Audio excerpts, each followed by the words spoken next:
So hello दोस्तों, कैसे हो आप सब लोग। सो लास्ट 2 वीडियो में हम लोगों ने देख लिया था कि बेसिक्स क्या होते हैं। अब इस वीडियो में हम लोग देखेंगे कि कॉन्सोनेंट कौन कौन से होते हैं। सो जो सबसे पहला कॉन्सोनेंट है वो है पी और बी। पी को आप कुछ इस तरह से लिखते हैं, ऊपर से नीचे की ओर, ऊपर से नीचे की ओर, ये हो जाता है पी। अगर आप एक स्ट्रेट लाइन खींचेंगे और उसमें थोड़ा सा आप टिल्ट करके जब एक स्ट्रेट लाइन नीचे की ओर दिखेंगे, थोड़ा सा टिल्ट करके, तो वो हो जाएगा पी।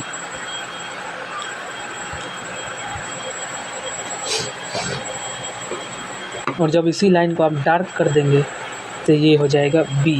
यानी कि पी और बी का आउटलाइन सेम होता है, बस पी जो है वो लाइट होता है और बी जो है वो डार्क होता है। पी और बी सेम आउटलाइन होते हैं, बी जो होता है वो डार्क होता है, पी जो होता है वो लाइट होता है। पी का मतलब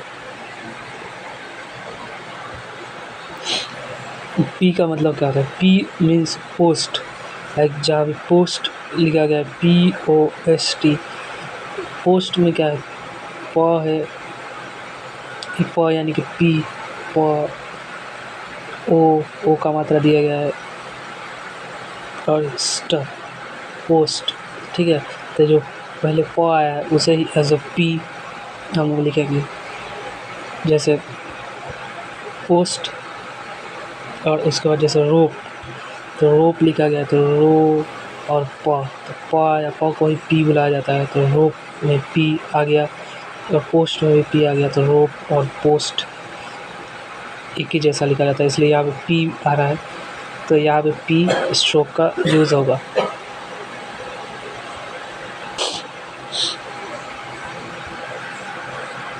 सो जहाँ पे पी वर्ड प्रोनाउंस किया जाएगा, जहाँ पे पी वर्ड प्रोनाउंस किया जाएगा या पी का साउंड प्रोनाउंस किया जाएगा, वहाँ पे ये पी स्ट्रोक लिखा जाएगा ऊपर से नीचे की ओर थोड़ा सा टिल्ट करके। सेम जैसे ही बी, जहाँ पे बी का साउंड प्रोनाउंस किया जाएगा, जैसे बी बोट, बोस्ट या रोब। अब बोट बोलेंगे, बोट स्पेलिंग होगा BOAT, लेकिन हिंदी में जब आप लिखेंगे तो आएगा बो और ट, तो बोट में ब आ रहा है, तो यहाँ पे जो बी स्ट्रोक है उसका यूज़ किया जाएगा, तो वो हो जाएगा बोट, ऊपर से नीचे की ओर। सो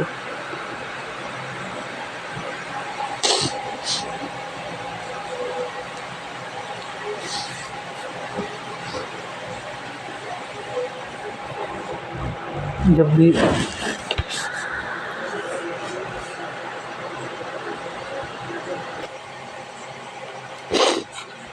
पी स्ट्रोक का या पी वर्ड जहाँ पे भी पी का साउंड प्रोनाउंस किया जाएगा वहाँ पे पी स्ट्रोक लिखा जाता है ऊपर से नीचे की ओर।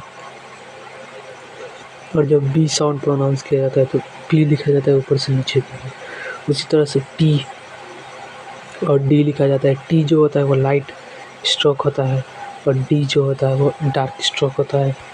यानी कि जब आप पेंसिल से पी लिखेंगे तो थोड़ा लाइट करके लिखेंगे, और जब आप पेंसिल से बी लिखेंगे तो उसको थोड़ा डार्क करके लिखेंगे। जब आप टी लिखेंगे तो थोड़ा लाइट करके लिखेंगे, और जब आप डी लिखेंगे तो उसे थोड़ा डार्क करके लिखेंगे, ताकि टी और डी में डिफरेंस क्रिएट हो सके। सो लाइट स्ट्रोक और डार्क स्ट्रोक का मतलब होता है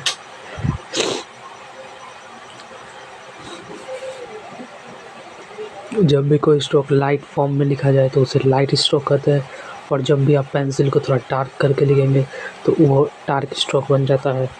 तो जो पी का स्ट्रोक होता है वो लाइट होता है और जो बी का स्ट्रोक होता है वो डार्क होता है। सो उसी तरह से टी और डी है। टी ऊपर से नीचे की ओर लिखा जाता है और डी भी ऊपर से नीचे की ओर लिखा जाता है। टी का जो स्ट्रोक बनाया जाएगा वो लाइट बनाया जाएगा और जो डी का स्ट्रोक बनाया जाएगा वो डार्क बनाया जाएगा ताकि डिफरेंस क्रिएट हो सके।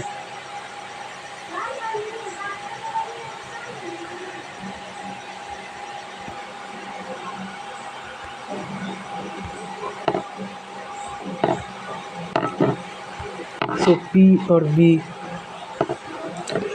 को थोड़ा टिल्ट करके लिखा जाता है और बी को डार्क करके लिखा जाता है। सेम, दोनों का आउटलाइन सेम होता है। जब भी पी का यानी कि प का साउंड आएगा तो आप पी स्ट्रोक का यूज़ करेंगे, जब भी ब का साउंड आएगा तब आप पी स्ट्रोक का यूज़ करेंगे। सेम उसी तरह से टी और डी स्ट्रेट लाइन पे एकदम सीधा स्ट्रोक होता है। टी जो है वो लाइट होता है और डी जो है वो डार्क होता है। जब भी ट का साउंड आएगा तब आप टी स्ट्रोक का यूज़ करेंगे, जैसे टिप हो गया, फेट हो गया। फेट में फ और ट है तो यहाँ पे टी स्ट्रोक का यूज़ किया जाएगा। जब भी ड का साउंड आएगा जैसे डीप या फिर फेड तब डी स्ट्रोक का यूज़ किया जाएगा। उसी तरह से है चे और जे, जिस तरह से आपने पी और बी लिखा ठीक उसका अपोजिट होता है चे और जे, थोड़ा सा टिल्ट करके। चे का जो आउटलाइन बनाया जाएगा वो थोड़ा सा लाइट बनाया जाता है और जे का जो आउटलाइन बनाया जाता है वो थोड़ा सा डार्क बनाया जाता है। तो जे कुछ इस तरह से टिल्ट करके नीचे की ओर ऊपर से बनाया जाता है और जे को सेम उसी तरह से बट डार्क करके बनाया जाता है। तो ये हो जाता है चे और जे। जब भी चे का साउंड आएगा जैसे चेस्ट हो गया, जैसे ईच हो गया तो चे आ रहा है, ईच में च आ रहा है और चेस्ट में च आ रहा है तो यहाँ पे चे आउटलाइन का यूज़ किया है। उसी तरह से जब जे का आएगा जैसे जर्नी, JOURNEY जर्नी, तो जी आ रहा है तो यहाँ पे जे आउटलाइन का यूज़ किया जाएगा डार्क करके। ठीक है, इसके बाद देखिए के और गे जो होता है वो हॉरिजॉन्टल स्ट्रेट स्ट्रोक होता है, यानी कि इसको लाइन पे एकदम सीधा लेफ़्ट से राइट की ओर बनाया जाता है, एकदम सीधा स्ट्रेट। और जब इसी को डार्क कर देंगे तो गे बन जाता है लेफ़्ट टू राइट। ठीक है, जब भी के का साउंड आएगा जैसे कैन लिख दिया, जैसे काइट लिख दिया तो यहाँ पे के का साउंड आ रहा है तो ये के स्ट्रोक बनाया जाता है। जब भी गे का साउंड आएगा जैसे गन, जैसे लीग, जैसे आप लोगों को बोल दिया जाएगा कि गेन एटसेट्रा। जब भी गे का साउंड आएगा तब गे स्ट्रोक को बनाना पड़ता है। के और गे सेम स्ट्रोक होते हैं, बस उनमें लाइट और डार्क का डिफरेंस होता है।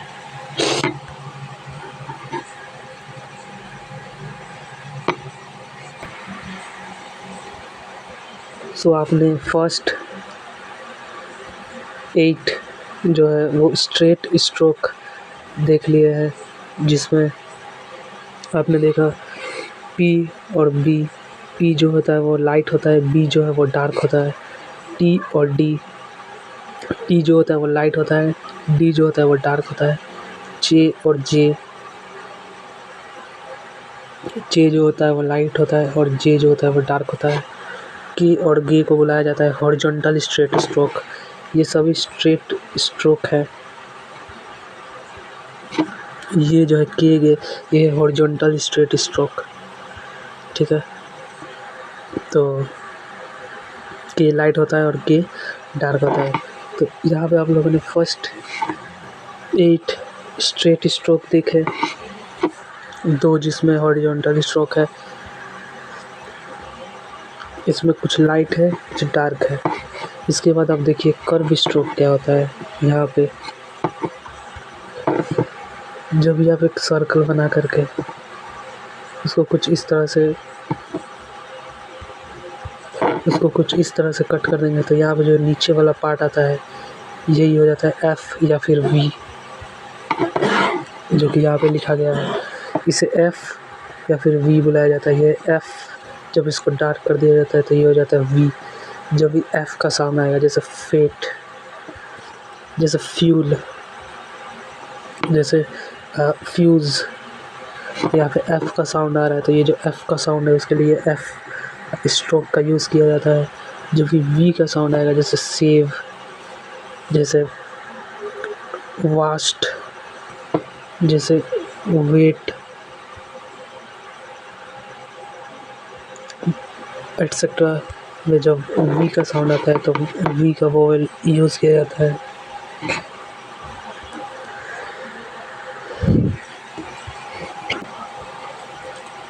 सो जो पहला कर्व स्ट्रोक है वो है एफ, और जब इसको डार्क करके लिखा जाता है तो वो हो जाता है वी। तो यह है F for fate and safe and V. जब भी वी का साउंड आएगा, वी, जैसे वेट या फिर सेव या फिर वैल्यू एटसेट्रा, तो यहाँ पे वी का साउंड आ रहा है तो यहाँ पे वी लिखा जाएगा। इसके बाद जब आप एक सर्कल बना करके उसे कुछ इस तरह से कट कर देते हैं तो यहाँ वाला जो पार्ट आता है, ये वाला, इसे बोला जाता है इथ। और जब आप इसको डार्क करके लिखेंगे तो ये हो जाएगा दी। यह इथ और यह दी। जब भी इथ का साउंड आएगा, जैसे थिंग, थिंग में इथ का साउंड आ रहा है। जैसे व्रेथ, व्रेथ में इथ का साउंड आ रहा है। जैसे थॉट, तो इथ आ रहा है यहाँ पे। तो जब भी इथ का साउंड आएगा तो ये इथ वाला स्ट्रोक बनाना पड़ेगा। जब भी दी का साउंड आएगा, जैसे दाई, जैसे व्रेथ, तो यहाँ पे दी का साउंड बनाना, दी का स्ट्रोक बनाना पड़ेगा।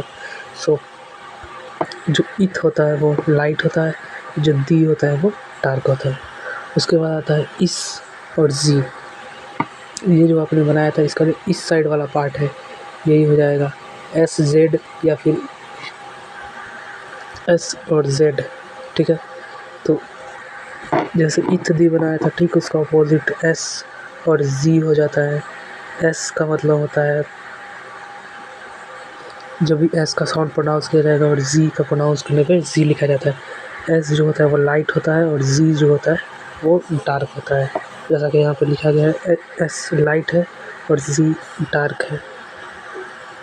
जैसे हो गया सील, जैसे बेस, जैसे सेव, तो सेव में स आ रहा है तो यहाँ पे इसका एस का यूज़ किया जाएगा। जैसे सेफ,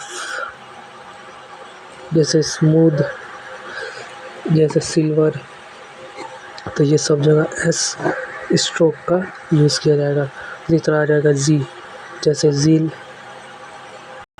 जैसे जू एटसेट्रा। यहाँ पे ज जो आए तो यहाँ जेड, जेड साउंड का यूज़ किया जाएगा ताकि जी हो जाए। ठीक है, इसके बाद आता है इस और जी।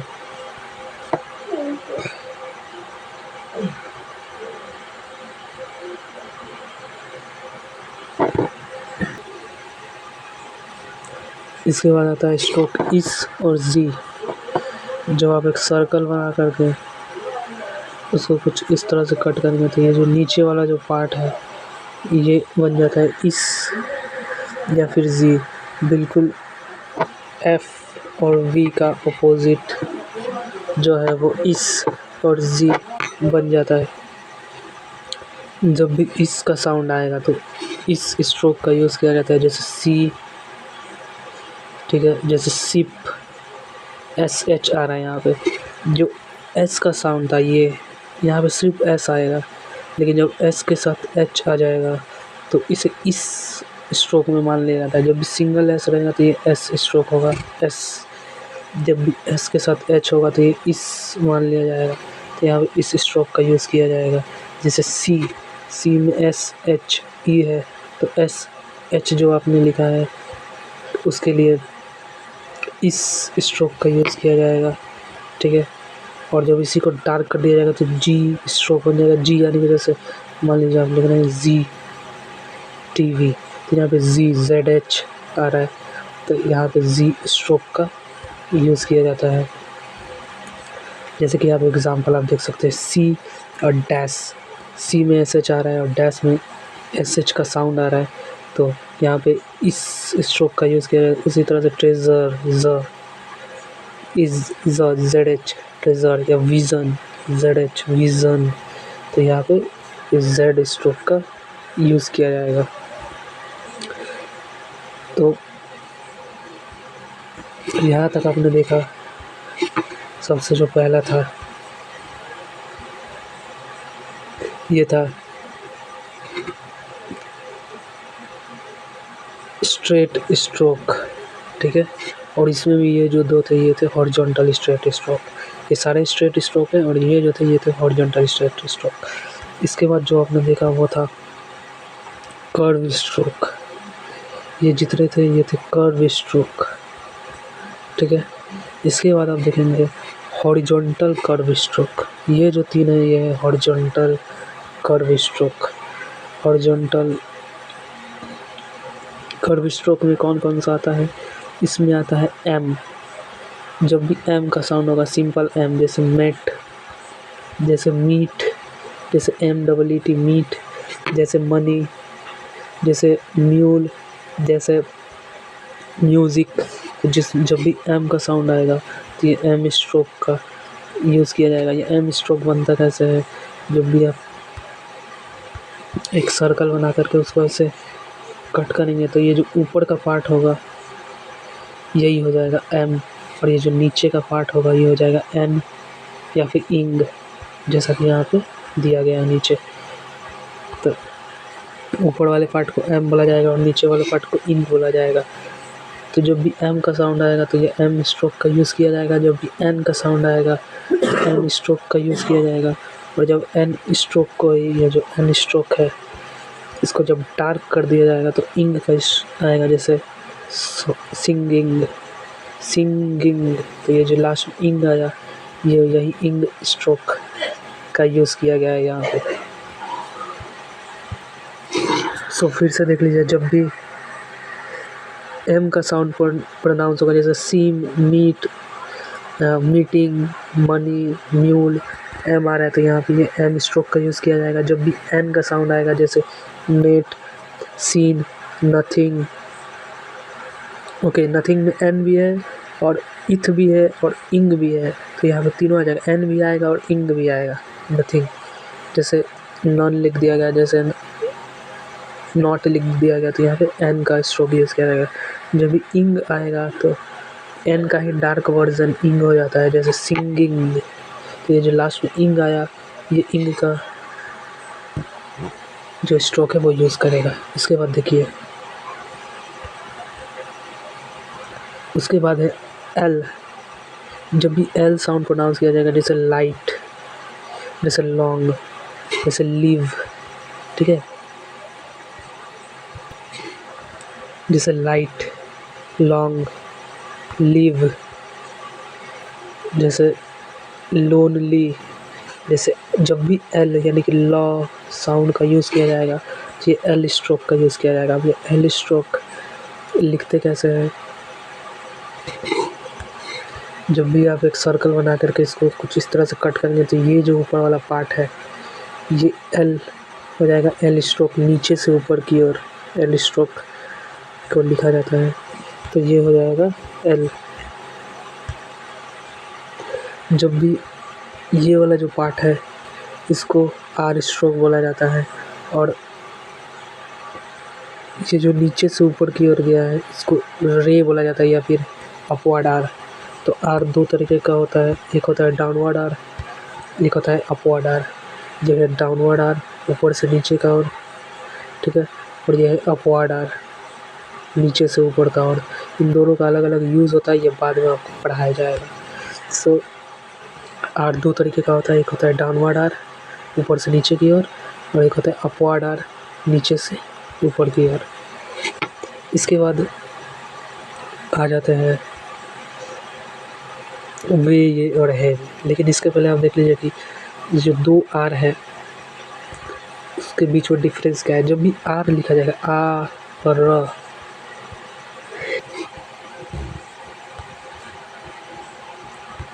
जब भी आर लिखा जाएगा, ए और आर, आर तो डाउनवर्ड आर का यूज़ होगा। जो भी रे लिखा जाएगा, रे यानी कि आर के बाद ए का मात्रा है तो अपवर्ड आर का यूज़ किया जाएगा। प्लस इन दोनों आर के यूज़ करने का एक बहुत ही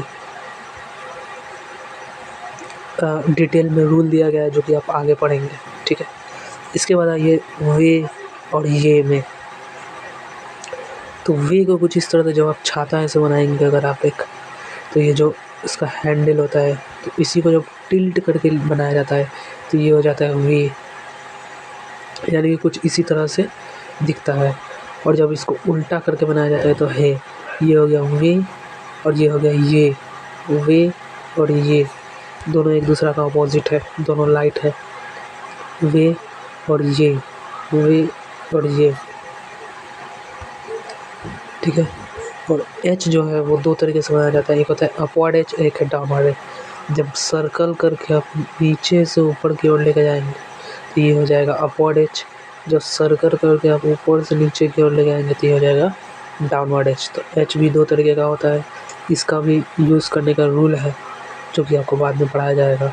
सो ऊपर से नीचे की ओर लेके आएंगे तो डाउनवर्ड एच, नीचे से ऊपर की ओर लेके जाएंगे तो अपवर्ड एच। ये जो स्ट्रोक थे यहाँ पे एम, ये लाइट होता है, इसमें कुछ लाइट और डार्क का नहीं होता क्योंकि ये सिंगल स्ट्रोक है, तो इसको आप लाइट डार्क कुछ भी बनाए कोई दिक्कत नहीं है। लेकिन एन और इंग में दो तरीके का हो जाता है, जब आप लाइट बनाएंगे तो एन हो जाएगा, जब आप डार्क बनाएंगे तो इंग हो जाएगा। एल का कोई लाइट डार्क नहीं होता, ये नॉर्मल होता है। डाउनवर्ड आर और अपवर्ड आर का भी कोई लाइट डार्क नहीं होता, ये नॉर्मल होता है। डब्लू और वाई का भी कोई लाइट डार्क नहीं होता, ये नॉर्मल होता है। एच का भी कोई लाइट डार्क नहीं होता है, ये नॉर्मल होता है, ठीक है।